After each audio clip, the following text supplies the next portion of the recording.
अस्सलामुअलैकुम dear students. इस lab session में हम इस लैब सेशन में जो हम स्टडी करेंगे, investigate the validity of the Bernoulli's equation when applied to the study flow of water in a tapered duct. तो बर्नौलीज इक्वेशन की वैलिडिटी के लिए हमने जो ऑपरेटर इंस्टॉल किया गया उस ऑपरेटर्स का नाम है बर्नौलीज थ्योरम ऑपरेटर्स। और ये जो ऑपरेटर्स है वो WS यानी कि ई फॉर्म कंपनी का है। तो इसमें ऑपरेटर्स को सबसे पहले हमने इस हाइड्रोलिक बेंच पे इंस्टॉल किया गया। इस ऑपरेटर्स के डिफरेंट पार्ट्स का मैं इंट्रोडक्शन करवाऊंगा। सबसे पहले जो आपका हाइड्रोलिक बेंच से फ्लूइड इनलेट हो रहा है वो इस पॉइंट से हो रहा है, तो जो कि सेंट्रीफ्यूगल पंप से आ रहा है। वो हमारे फ्लूइड जो सेंट्रीफ्यूगल पंप का फ्लूइड जो ले रहा है वो है स्टोरेज टैंक से। इसके बाद हमारा फ्लूइड जो है वो एंटर हो रहा है बर्नौलीज थ्योरम ऑपरेटर्स में। इस ऑपरेटर्स में हमने वेंचुरी ट्यूब इंस्टॉल की गई है, वेंचुरी मीटर इंस्टॉल किया गया है। इस वेंचुरी मीटर और ये आपको जैसा कि आपको पता है ये वाटर मोनोमीटर्स हैं, और ये आपका एयर ब्लीड वैल्व्स है। और इसके बैक साइड पे जो है वो आपके लगा हुआ है pump that is used to remove the bubbles from the manometer tubes if the air is trapped in the manometer's tube। और ये आपका वेंट वेल्व है, ये एयर ब्लीड वेल्व है। ये जो पाइप है इसकी वो हम यूज़ करते हैं कि जो आपका फ्लूइड जो ओवरफ्लो हो रहा होता है, अगर आपका फ्लूइड का फ्लो रेट जो पंप से आ रहा है वो इतना इंक्रीज़ हो जाए, वो मानोमीटर्स को ओवरफ्लो करे, तो वो इस पाइप के थ्रू आपका सर्कुलेट होकर वापस आपके स्टोरेज टैंक में आ जाता है। उसके बाद ये वेंचुरी मीटर है, और ये आपकी एल्बो लगी हुई है, ये आपका कंट्रोल वेल्व है जो कि ग्लोब वेल्व है। इसके बाद आपका ये फ्लूइड जो आ रहा है वो आउटलेट हो रहा है, ठीक है। तो सबसे पहले मैं आपको बता दूं वेंचुरी मीटर के बारे में। Venturi meter that is use to measure the flow rate of the fluids. ये आपकी प्रेशर टैपिंग्स लगी हुई हैं जो कि वेंचुरी मीटर के डिफरेंट डायमीटर्स पे इंस्टॉल की गई हैं। ये 0.1 2 3 4 5 6 7 एंड 8। तो सबसे पहले मैं आपको बता दूं वेंचुरी मीटर की इसको कहते हैं कन्वर्जिंग कोर, और ये है डाइवर्जिंग कोर, और बीच में ये पॉइंट थर्ड पे जो है वो है throat. Converging cone and diverging. Converging cone का जो एंगल है वो 21 डिग्री है, और आउटलेट एंगल जो है वो है 10 डिग्री है। और इसका जो डायमीटर इनलेट का है वो 28 मिलीमीटर है, और थ्रॉट पे जो डायमीटर है वो है 14 मीटर। और टेपर एंगल्स जो है वो मैंने आपको बता दिए हैं। कन्वर्जिंग कोन का है वो 21 डिग्री, और आउटलेट पे जो है वो है 10 डिग्री। और इसी तरह वाटर मोनोमीटर्स की जो नंबर ऑफ़ ट्यूब्स हैं वो 8 हैं, और इन ट्यूब्स की जो 450 मिलीमीटर इनका डाया है, और टोटल हेड जो है वो 3 मिलीमीटर। टोटल हेड वो प्रॉप जो है वो है 3 मिलीमीटर ट्यूब। इसका जो इनके जो ट्यूब्स का जो डायामीटर है वो है 3 मिलीमीटर, और नंबर ऑफ़ ट्यूब्स कितनी हैं वो है 8। और इसके बाद जो है वो आपको मैंने बताया ये एयर ब्लीड वाटर मोनोमीटर।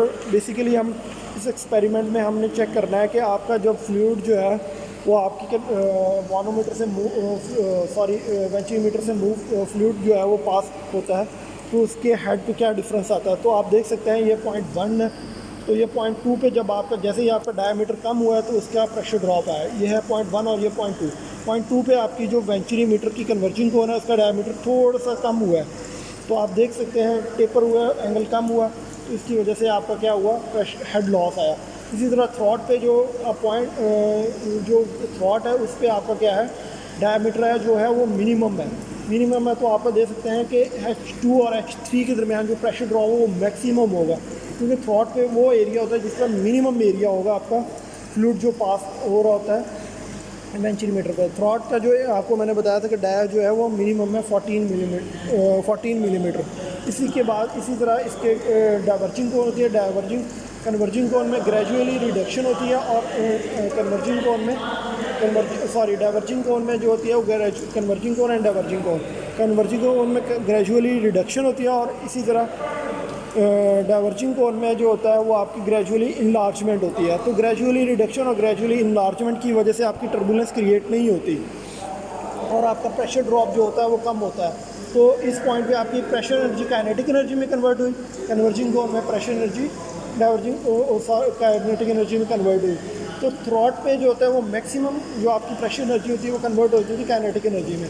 फिर जब आपका फ्लूइड जो होता है वो डाइवर्जिंग कोन में एंटर होता है, तो आपके फ्लूइड की काइनेटिक एनर्जी किस में कन्वर्ट होती है, प्रेशर एनर्जी में। तो थ्रॉट में जो होते हैं वो मैक्सिमम आपकी प्रेशर एनर्जी काइनेटिक एनर्जी में कन्वर्ट हो जाती है। इसी तरह डाइवर्जिंग कोर में दोबारा आप रिकवर करते हैं काइनेटिक एनर्जी, कन्वर्ट करते हैं काइनेटिक एनर्जी को प्रेशर एनर्जी में।